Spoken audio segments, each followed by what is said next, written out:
안녕하십니까. 이태원에 펼쳐지는 애정남의 용프로TV 용세로이. 용세로이? 아직도. 그럼 이제 뭐 해야 되나? 요즘에 또 유행한 게 없어가지고 아무튼 용세로이의 용프로입니다. 용공프로입니다. 자, 여러분, 애정남 이번 주제는 여러분들 진짜 깜짝 놀라실 겁니다. 왜냐면 이거 진짜 내 말하기가 너무 진짜 말하자마자 아마 다음 시간에 뵙도록 하겠습니다. 자, 여러분, 나 진짜 이거 궁금했는데 라고 말하시는 분들이 많을 겁니다. 뭐냐? 정비기계에 대한 진실! 그 중에서도 뭐냐? 1번, 2번 정비를 했는데 왜 1번은 같은 패턴인데 좀 돌고 2번은 좀 밀리지? 1번 다른 거 깐 거 아니야? 라고 생각하시는 분들 많습니다. 네, 그 주제에 대해서 왜 같은 패턴을 깔았는데 여기 있는 패턴은 더 도는가? 라는 주제입니다. 정비기계가 어디 우리나라에서 크게 두 가지가 있지 않습니까? 크게 이제 브론스윅 회사 엠보이가 있고, 그죠? 그 다음에 케겔 정비기계 두 가지 크기가 있는데, 일단은 김현무 프로님이 이 두 가지 정비하는 방식이 다르죠. 완전 다르죠. 요거를 이해를 하셔야지 여러분들이 이해를 할 수 있습니다. 일단은 정비기계 어떤 방식이 다릅니까? 자, 일단은 먼저 네. 이제 브론스윅사의 네, 브론스윅사의 맥스 혹은 네. 어솔리티 어솔리티, 혹은 엠보이 이렇게 세 가지는 네, 정비 방식입니다. 레인당 분무기에 노즐이 다 있어요. 네. 레인은 총 39쪽이거든요. 그렇죠. 39개의 노즐이 다 있어요. 네네네. 거기에서 네. 이제 오일을 네. 찍찍찍하고 스포이드 뿌리듯이 네. 방울을 뿌립니다. 네. 거기에 맞춰서 뿌린 거를 그대로 안에 있는 네. 버퍼가 계속 바르면서 갑니다. 네. 그러면 그 말은 뭐냐? 네. 도화지에다 네. 물감을 던지고 붓으로 칠하는 거야. 이게 바로 네. 브론스윅사의 방법이고. 네. 케겔은요? 그리고 케겔사라고 있는데 네. 케겔은 커스토디안, 아이언, 아이콘, 플렉스, 플렉스 워커, 플렉스 맞아요. 그 플렉스 맞아요. 그래도 유일하게 케겔이라는 기계는 자동 정비 머신 기능이 있는 또 자동으로 정비를 해요. 네, 청소기처럼 진짜. 막 알아서 막 이렇게 가요. 네, 이렇게 가는데 케겔은 하나의 노즐이 좌우로 원하는 양만큼 뿌려줘요. 네, 왔다 갔다. 근데 그거 어디에 뿌리냐? 네. 바로 버퍼에 있는 브러쉬 솔에다가 뿌려줘요. 이게 가장 큰 차이점입니다. 네, 그죠? 케겔 같은 경우는 네. 브러쉬가 촉촉하고요. 네. 어떤 뜻이냐면 아까 브론스윅 거는 원하는 곳에다 이렇게 물감을 칠해서 이제 바른 거고, 네. 케겔은 붓에다가. 내가 붓에다가 물감을 발라서 네. 이렇게 칠하는 거라고 네, 네. 생각하시면 돼요. 네, 그래서 네, 네. 뭐 두 개의 방식 거의 다 동일하다고 보시면 되겠는데, 네.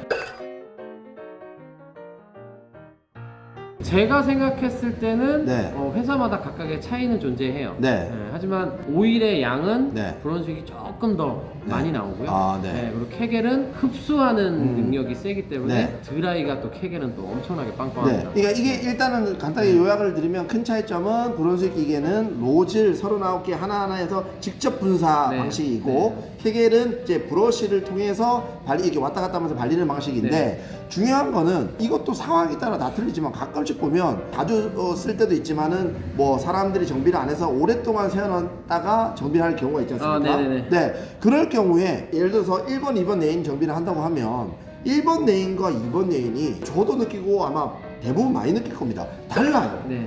다른 이유가 뭡니까? 자, 일단 첫 번째, 네. 레인에 편차가 있을 수가 있어요. 편차가 있을 수도 있어요. 1, 2번 같은 경우는 네. 보통 건물도 네. 기둥이 이렇게 있으면 네. 그쪽을 기준으로 땅이 이렇게 기울어요. 네. 보통 우리도 집 가면은 뭐 네. 유리구슬 같은 거 네. 벽 쪽에다가 굴려보면 네. 거기 살짝 놓으면 그냥 그대로 쑥 하고 굴러 내려올 네, 거예요. 네, 약간 이런 식의 네. 약간 기울기라는 게 존재를 하는데, 일단 기울기에 대해서 네. 말씀을 드렸고, 네. 똑같이 정비해도 기울기는 이제 영향을 미칠 수 있기 때문에 그렇게 예상을 할 수 있겠고. 네. 그 부분은 자, 두 번째. 네. 이제 요 두 번째 부분. 이유가 뭐냐면 네. 여러분들이 프라이팬에 네. 올리브유나 식용유를 부었어요. 네. 열이 올라오기 전에 네. 계란을 구운 것과 열이 올라오고 나서 계란을 구운 거에 바삭함의 차이가 어떻습니까? 열이 올라오고 나서 구워야지 바로 확 바삭하죠. 확 하면서 바삭하고 네. 이렇게 딱 되잖아요. 네. 오일에도 온도라는 게 존재를 해요. 온도. 네, 그래서 그 기계에서 세팅하는 온도가 적정량이 되거나 네. 혹은 처음에 셋업했을 때 네. 그 오일이 나오는 네. 적정량의 오일의 그 양이 될 때까지는 네.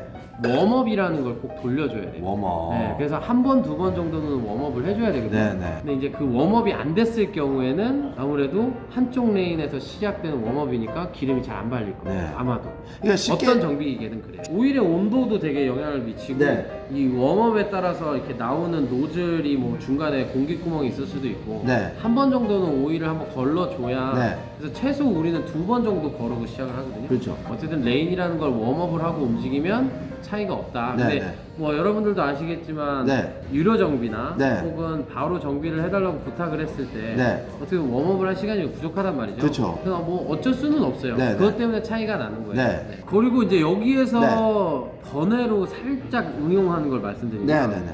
여러분들도 아마 경험해 보신 분들이 많을 거예요. 예를 들어서 네. 레드힐 볼링장에서 네. 프로볼링 대회가 했어요. 평상 정비 깔았던 패턴을 깔다가 네. 프로볼링 패턴을 깔면 난이도가 올라가잖아요. 네. 그럼 그 패턴에 맞게 브러쉬가 어느 정도 한쪽은 많이 젖어 있고 아. 한쪽은 덜 젖어 있고 약간 이런 상황일 거예요. 네. 근데 그 게임이 끝나자마자 네. 여러분들이 이용해야 되니까 네. 바로 하우스 패턴을 깝니다. 네. 근데 하우스 패턴이 아니에요. 어려워지는. 어려워지는 거죠. 쉽게 말하면 여러분 이 브러쉬라 치면 하우스 패턴은 요 사이드가 안 발리고 그냥 요쪽만 오일을 바르고 했다고 치면 시합 패턴 우리 프로들이 치는 거는 여기는 섬세하게라도 발렸던 그런 패턴이 있었다고 치면 그 끝나고 치면 여기에 조금이라도 안 바르고 젖어 있으면 그게 조금이라도 발려서 영향을 준다는 말이죠. 그렇죠. 그러니까 아무래도 웜업을 하는 기간에 브러쉬에 얼마나 오일의 잔존력을 만들어주고 시작을 하느냐도 있고 네. 오일의 온도가 올려놓고 시작하는 경우도 있기 때문에 네. 제가 이 주제를 한 이유가 뭐냐면요, 여러분. 이 패턴을 어떤 패턴을 깔아놓잖아요. 그러면 그런 소리를 들었어요. 아, 이거 정비해달라는데 그 패턴 아닌데요? 하고 그냥 승질내는 분들이 계시더라고요. 이런 주제를 한 거는 잘못 빨린 게 아니라 이런 원리 때문에 그렇게 느낄 수도 있고 그러면 어떻게 해야 되겠습니까? 진정한 본론은 그 패턴에 맞게끔 그냥 치면 됩니다. 그죠? 환경에 따라서니까 예, 제가 생각하는 기준은 진짜 실력자는 내가 이렇게 치는데 패턴이 나한테 맞아야 돼 이런 게 아니라 같은 패턴이라도 온도의 습도 뭐 여러 가지 변수가 많은데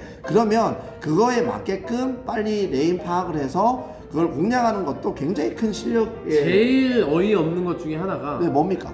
내가 프로 대회를 하는데 네. 1일차, 2일차 때 한 패턴으로 뭐 A, B조를 한 번에 치잖아요. 네. 다음 날까지. 네. 그럼 이제 첫날은 정비한 걸 칠 거예요. 네. 정비한 거에서 뭐 예를 들어 플러스를 막 4, 500개를 쳤어요. 네. 엄청 잘 쳐서 기분이 들떠 있는 상태예요. 네. 그리고 이제 두 번째 날 네. B조 때 어느 정도 잘 막아서 중결에 올라갑니다. 네. 중결에 올라갔더니 다른 세계. 그게 왜 그럴까요? 틀린 거죠. 정비를 두 번, 세 번 하면서 네. 더 자리를 계속 잡고 네. 있다는 뜻이거든요. 네. 그래서 조금 중결에 많이 올라간 사람은 네. 중결 가면 밀릴 거야. 약간 이런 생각을 하고 가요. 원래 왜 같은 정비라도 가끔씩 정비를 먼저 한 쪽은 왜 좀 도는가 이 부분을 간단하게 좀 설명을 드리려고 했는데 지금 요 부분까지 깊이 조금 가다 보면 가끔 여러분들 프로볼링 시합이라든지 중계를 보셨을 겁니다. 그러면 어떤 현상이 발생하냐면 예를 들어서 3호컵을 깔아놨어요. 그러면 나 어느 볼링장 가서 3호컵 깔고 쳐봤는데 점수 잘 나오던데 난 잘 치는데 에버 막 245점 쳤는데 프로라는 사람들이 왜 190, 뭐 200밖에 못 치나 이렇게 생각하시는 분들도 계십니다. 그죠? 왜냐면 네. 어제 같은 오늘은 없기 때문에. 그렇죠. 네, 그래서 어제 그 패턴에 나한테 너무 잘 맞았다 그래서 오늘 그 패턴이 어제 같을 수는 없거든요. 맞습니다. 그래서 매일매일 패턴의 경계는 비슷하나 맞습니다. 거기에 맞춰서 이렇게 찾아가야 되기 때문에 패턴을 예전에 좋았던 기억으로 속지 마시기. 네네. 가령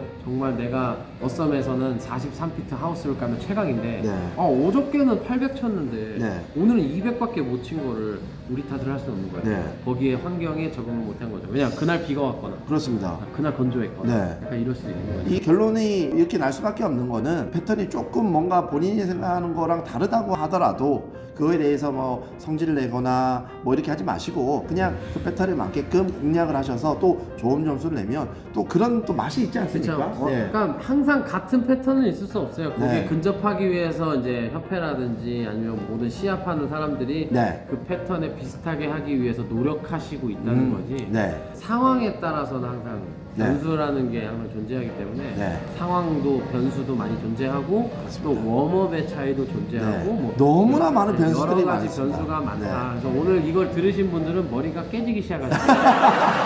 어저께 여기 쳤는데 오늘 잘 맞을까? 이거 그러면 그럼 이게 내 몸이 문제일까? 레인이 문제일까?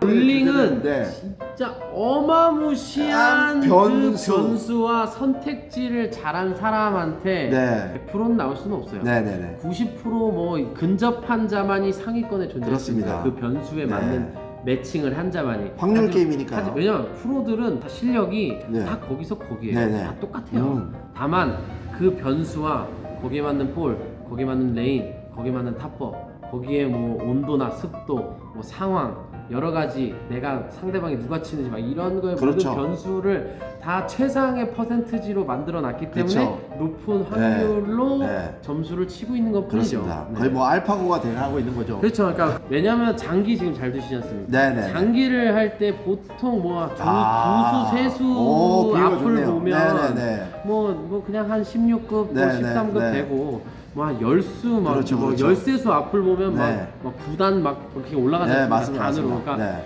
그 수를 볼 수 있는 사람은 그 환경에 많이 접해본 사람이고 맞습니다. 거기에 대한 기보를 아는 사람만이 네. 그 위치에 빨리 올라갈 수 있는 거기 때문에 네. 여러분들은 지금 앉아서 이거 보는 것도 좋지만 네. 이걸 보셨다면 네. 게임 수를 늘리십시오. 네. 그래서 경험을 쌓으시고 네. 대회를 많이 나가시고 네. 대회에 맞는 경험치를 쌓으시면 네. 분명히 그걸로 인한 확률을 빨리 찾을 수 있는 방법을 찾으세요. 그렇습니다. 네. 아, 할수 일단 있다는 거죠. 결론은 같은 장비를 하더라도 언제 어떻게 하냐에 따라서 조금은 차이가 있을 수 있다. 그 차이를 여러분들이 경험과 실력으로 극복해서 점수를 내는 것이 길이다, 답이다. 네. 이렇게 정리를 좀 하도록 하겠습니다. 오늘의 모든 포커스를 맞추세요. 네. 네, 그렇습니다. 어제 했던 기억은 버리시고 그렇습니다. 내일도 필요 없어요. 그리- 오늘의 모든 포커스를 그리고 약간 여러분들 제안을 하나 드리자면 진짜 나의 실력을 좀 테스트 해볼 수 있는 방법이 한 가지가 있는데 뭐냐면 패턴을 블라인드로 깔아놓고 블라인드 테스트를 하는 거예요. 그것도 좋은 방법이에요. 그것도 여러분들 진짜 좋은 방법입니다. 그 말이 뭐냐?